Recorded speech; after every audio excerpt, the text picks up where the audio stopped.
Time now for Fantasy Football Today Express. We're looking at players that we're drafting a lot in the mock drafts that we've done so far.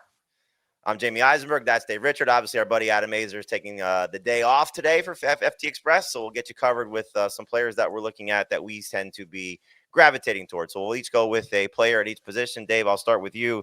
Give me a quarterback that you're drafting a lot so far, or someone that you think you're going to be drafting a lot, but someone that you've been taking so far in our mock drafts. You know, I started the offseason thinking that I would take a lot of Justin Herbert, and then I've seen this huge collapse in ADP for a lot of quarterbacks. And one of the quarterbacks who I would take ahead of Herbert is Jared Goff. And he had a great year last year, hyper efficient, huge touchdown rate. I think he's not going to be quite as amazing as he was last year in terms of efficiency, but I think his volume could go a little bit higher. I think the Lions will have more competitive games. And I'm getting him to be like my backup quarterback in some leagues. We did a half PPR draft yesterday. I took Caleb Williams first. I took Goff several rounds later. I love that combination. And I don't think Goff is a bad quarterback at all. He's been pretty steady for fantasy managers. I could see him with more volume being nearly as good as he was last year. And I don't mind taking that guy well into the double-digit rounds. Very curious to see how the Lions offense will look without Ben Johnson there. But yes, one of the safest quarterbacks I think you could find and still has plenty of upside to be a top 10 guy. I'll take the other guy that you mentioned, and that's Caleb Williams. I draft him a lot. I think there's just so much upside with the offensive line improvements, the coaching improvement, the receiving core getting, I think, a little bit better, you know, when you factor in Loveland and Burden replacing Keenan Allen. So I think those two guys will outdo what Keenan Allen was for this Bears offense. We don't know how the run game is going to play itself out. Again, I think everything will be better because of the blocking up front and the coaching change, but Yes, it's still DeAndre Swift. It's still Roshan Johnson, at least as of now. And just look, Caleb Williams was really a hard watch at times last year. You know, there was some, flashes of brilliance, but taking the 68 sacks and, struggling with holding the ball too much. He's not going to run to the extent of, let's say, a Justin Fields, but I think he'll run enough. And you mentioned it, the value for him is still very good. You know, the hype may get a little bit out of control, but I think just where Caleb Williams comes in right now and where you're able to draft him, plus able to pair him up with still a safer, if you want to put that word in quotes, safer quarterback. But the upside for Caleb Williams could potentially be top 5. So I like what you did there with Williams and Goff, and I think that's a good approach. If you're going to take Caleb Williams, take somebody with a high floor. All right, let's go to the running backs, Dave. Who's a running back that you're drafting a lot of? I want to give two names, and I feel like you and I specifically fight over these guys in our mock drafts. It's Isaac Guerendo, who we both had on our late round sleeper list on the main show, and Jordan Mason in Minnesota. Funny how one guy is a current 49ers backup running back, another one is a former 49ers backup running back. But I like them both for different reasons, actually for similar reasons too. They're both behind starters who are older, who have had injury concerns over the past few years. And Guerendo, I don't think will play that much as long as McCaffrey's healthy. Mason, I think, could end up seeing 7-8 touches per game, maybe some weeks with 10 touches per game alongside Aaron Jones. And there's obviously the lottery ticket factor with both of them. Both strong offenses, both should put up a good amount of points, both should get a lot of touches if they're the main guy for their teams. And the value on them, I mean, Guerendo is going like in that round 9-10 range. We know that Mason's ADP is well past 100th overall. I don't think you can beat that. I think that these are two running backs that you can draft and stash and kind of carry all year and wait for them to pay off. If you don't draft McCaffrey, which one are you drafting first, Mason or Guerendo? I think I have Guerendo ranked higher because I think there's more upside with him in San Francisco if McCaffrey were to miss time. That's a good question.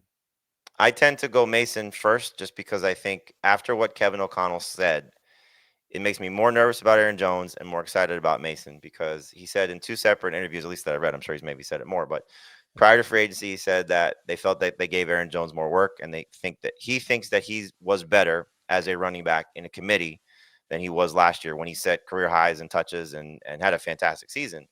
But I think if you pair that with the second comment after they got Mason and brought back Jones, using Mason in short yardage situations, then you factor in Jones's age and you talk about the fact that he played through 3 pretty significant injuries last year. You know, they got a little lucky with the bye week when he got hurt overseas.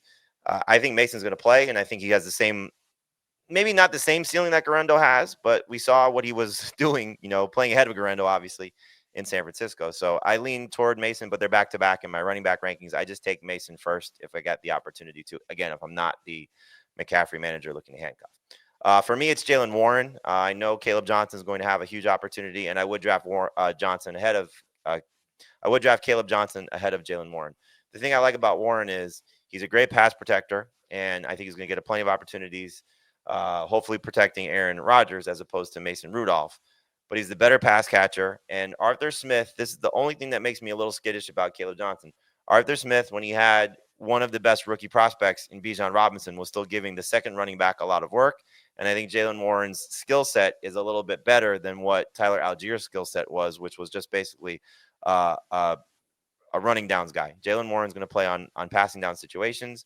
And I think he's going to have an opportunity in PPR to be a borderline flex, even with Caleb Johnson healthy. So I gravitate a lot toward Jaylen Warren as a third, hopefully fourth running back, depending on the build of my team. But I like drafting Jaylen Warren quite a bit. Let's take a break here on FFT Express. When we come back, we'll get into the wide receivers and tight ends that we're looking at in our drafts right now.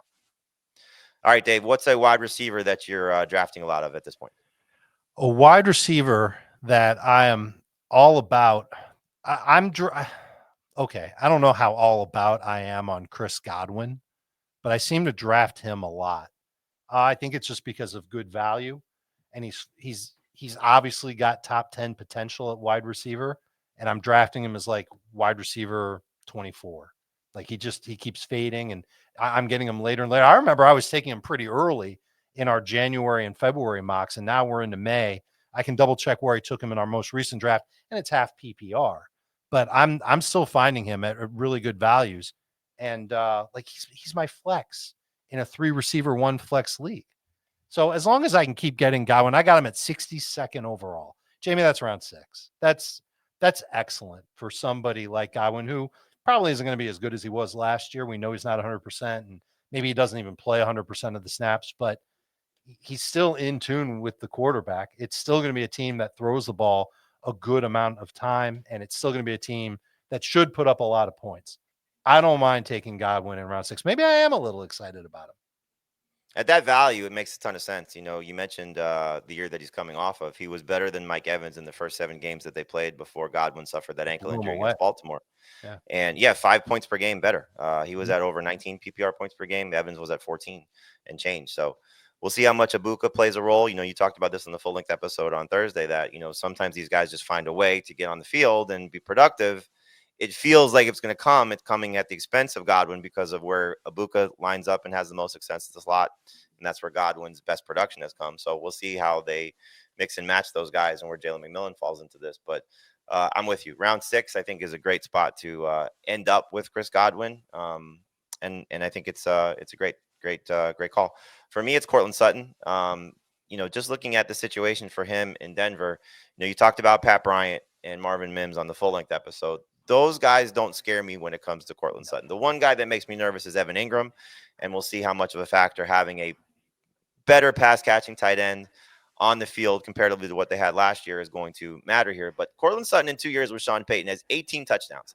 That's hard to overlook. And again, you don't want to chase touchdowns, but that with 2 different quarterbacks, one being a rookie, one being a fading veteran in Russell Wilson. So as Nix continues to improve and Sutton is now chasing a contract, I think there's still plenty of upside for Sutton to be an 1,100, 1,200 yard receiver, 8 touchdowns in that range again. And you can get him in some cases in round 5. I look for him as early as round 4, depending on how receivers come off the board. But he's a top 20 receiver for me. I like the setup for him. And again, still somebody that last year I wasn't very excited to draft because I thought the 10 touchdowns with Russell Wilson was a fluke. He clearly proved me wrong, and I think he's going to prove a lot of people wrong once again. So I was asked this question on another show. Are you expecting Courtland Sutton to be better or just the same?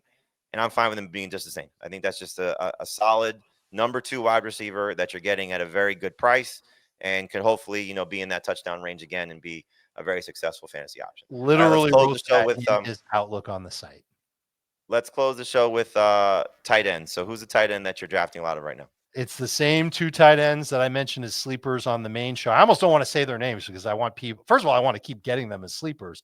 And second of all, I want people to go back and hear the main show. One is cheesy and the other is an animal. I don't know if that's vague. That might be too vague. Should I just give the names? Just give the names. Tucker Kraft, cheesy, Kraft, Green Bay. And then an animal, a Colt, Tyler Warren, the rookie for Indianapolis. Just think that both of them have huge opportunities to see a lot of volume in their offenses. I don't think Tucker Kraft's going to lead the Packers in targets by any stretch, but he was so efficient last year on like 5 targets per game. If all we're asking him is to get another target per game, after Matt LaFleur lamented that he wished he had gotten him more targets per game last year, like immediately after the year, he could break out the way that George Kittle did once upon a time. And then I just think Warren is a good short area option for Indy. I think they drafted him for a good reason. I think they're unhappy with some of their other receivers there. And this is somebody who can step in and make a ton of plays after the catch for the Colts. I did this I did 2 drafts on Thursday. I drafted this guy in both of them, and that's Sam LaPorta. And the questions are clearly there again. Ben Johnson's gone. How will this offense look? Will Jared Goff be as successful throwing the ball? Obviously, Dave told you he's expected to be, if not better. Jameson Williams is being touted as a breakout candidate, and LaPorta for the first half of last season was generally playing like a bust. But you look at the second half of the season, the way that he finished, he got back to 7 touchdowns, which wasn't 10, but was still a difference maker down the stretch. And now he's entering year 3. He's now going from tight end 1 or 2 off the draft board last year to tight end 4 or 5 this year, and you're getting him in some cases in round 6 or later. So it's a great value pick for a guy that still has plenty of upside. Still could be tight end 2 or 3. I don't think he's going to. I'd say tight end 3 or 4. I think if Brock Bowers and Trey McBride hit, they're going to be better than him, and hopefully George Kittle will as well. But for me, he's tight end 4. I still think there's huge upside with him if he can get a few more opportunities, which I think he will. And this is another team that I think you could see getting funneled targets to St. Brown, to Jameson Williams, and to Sam LaPorta. Maybe Tesla has a role as a rookie wide receiver. The running backs are going to be involved. But I just like to set up for Sam LaPorta, and I love the discounted price comparatively to where he was in 2024. So there's players that we're drafting: quarterback, running back, wide receiver, tight end. We're going to spend a lot more time talking about these guys clearly on our full-length episodes. We're going to be writing about them a lot on CBSSports.com. And make sure you heard me reference this on the full-length show. Make sure you check out those player outlooks. We're doing a great job in getting you a lot of good nuggets on all these players. So if you want to get ahead of your league, start reading these outlooks now. They'll be on the site in early June. For Dave Richard, Thomas Schaefer, I'm Jamey Eisenberg. Thanks for listening and watching FFT Express.